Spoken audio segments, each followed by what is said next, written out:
Are you thinking about finally getting a composting toilet for your RV, but you're wondering, where do I put the compost once it's done cooking inside the composting toilet? And do I really have to install that fan for it to work? I'll tell you everything you need to know in this video.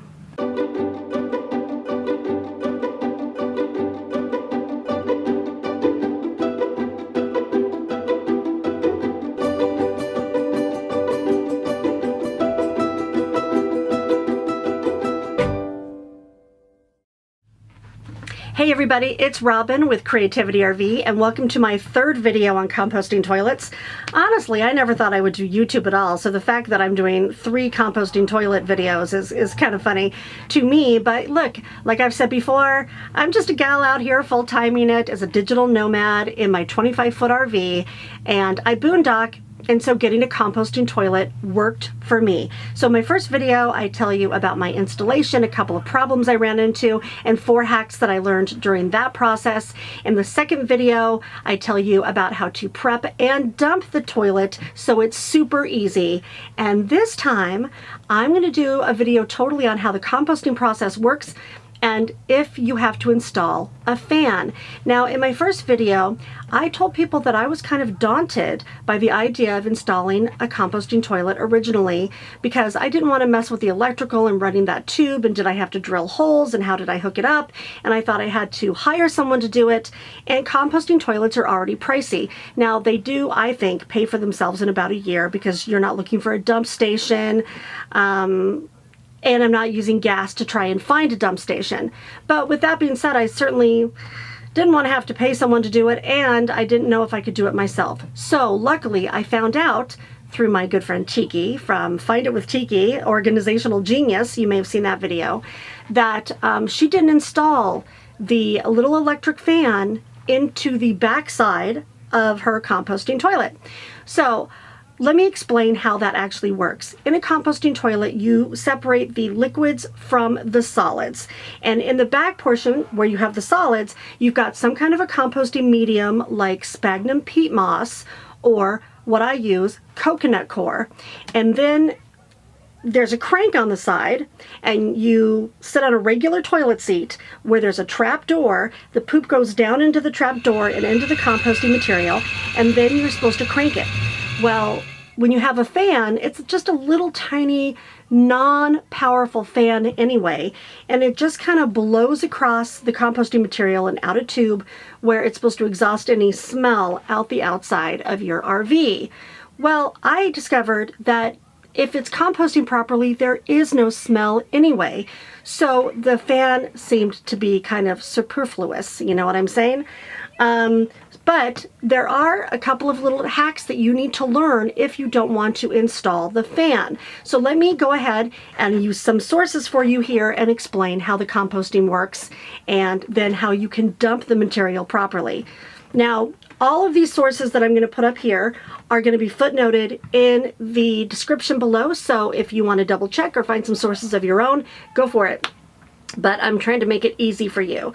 So first of all, let's talk about composting. When you're composting your poo in a composting toilet, it's just like composting in your garden or like manure composting on a farm. So what happens is you put the medium in, so in my case, coconut coir, and when the other organic material goes in, meaning the poop, there's a microbial process that happens where things start to break down into what turns into like a dark soil looking matter, right? But the other component that's necessary besides the composting material and the organic material is air. So I did get a lot of questions from the first video about ventilation and if ventilation was necessary. Well, ventilation, I guess, in itself is not necessary. Air is necessary. So I guess it's a matter of semantics. But in order for the compost to break down properly, yes, in fact, you do need air. So when you install that little fan, it is accelerating the composting action more than if it's just sitting there alone. But luckily, when you have a composting toilet like the one I have from Nature's Head, it has a crank on the side. So when you poo, and it goes in there, you're supposed to, crank it about 3 times. I actually do it with my foot, super easy. But because I don't have the fan installed, I also do a couple of other things. I open up the trapdoor about once a day, just to let it air out, and it doesn't smell. You cannot smell it at all. It doesn't even smell like soil unless you stick your head down into it, so don't worry about that. And then, you know, if I'm running the fan because it's hot in here, or I've just taken a shower or something, I have a fantastic fan above my toilet. So I just open up the trapdoor and the fan sucks some of the air out. And I find that that keeps it nice and aerated, and it is composting properly. Now, I will tell you that you do need to keep the fluids and the solids separate for this to work, okay? And as usual, you know, I'll share a horror story of my own. You know, my boyfriend was visiting a couple months ago, and I got up to pee in the middle of the night. And I just sat down to pee, and I didn't know it, but he had used it and had left the trap door open. So my pee went into the poop, and sure enough, within a week, it had turned into a slimy mess, and I had to change it all out. So just be careful that you are, in fact, separating your fluids from your solids, okay? Now, with that being said, let's go ahead and look at some of the literature that I found about the composting properly. So I'm going to go ahead and put up here that you do, in fact, need the air, and you want it to be turned in there. So when you have a garden composter, like one of the tumblers, all it is it's mixing that stuff up and tumbling it. Our composting toilets do that anyway. And I'm also going to show you here some of the guidelines on dumping manure. Now, there are not a lot of guidelines on dumping composting toilet manure. Now, I think that there are not a lot of guidelines on this because a lot of municipalities and environmental agencies don't have the budget, or it's not a pressing enough issue for them to research it and put out guidelines. So I did find a lot of guidelines on farm manure, and I thought that that was close enough that those are the guidelines that I'm following. So you'll see here, like for example, with horse manure, what you want to do is, of course, make sure it's composting properly like we just talked about. And then once it is, in warmer months, they say between November and April, you shouldn't dump out compost. So like I said in the last video, I just put it in a plastic bag. But in the warmer months, you literally can just take your composting toilet outside and dump it.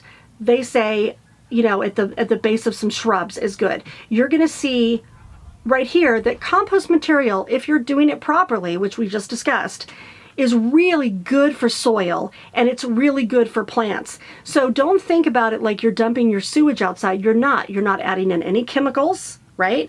Like you would in your RV toilet. And you're adding in a rich composting soil that would be great for any garden, except for two things.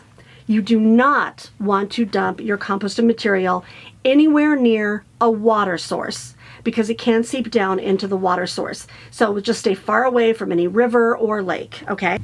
And the second thing that you don't want to do is you really don't want to dump your composted material in an edible garden. I mean, I know that we put manure in like our tomato gardens and stuff, but I don't really want to put our composted poop, human poop, near any edible source. But any like plant source is great. So go ahead and do it. So to recap, the urine gets dumped outside. The composted material can be dumped in the trash or outside if you follow the guidelines from this video. And you can actually dump out your gray tank if you do it properly by evaporating it. So stay tuned. In about a month or so, I'll have another video on how to evaporate your gray tank, because I am trying out 5 or 6 different methods.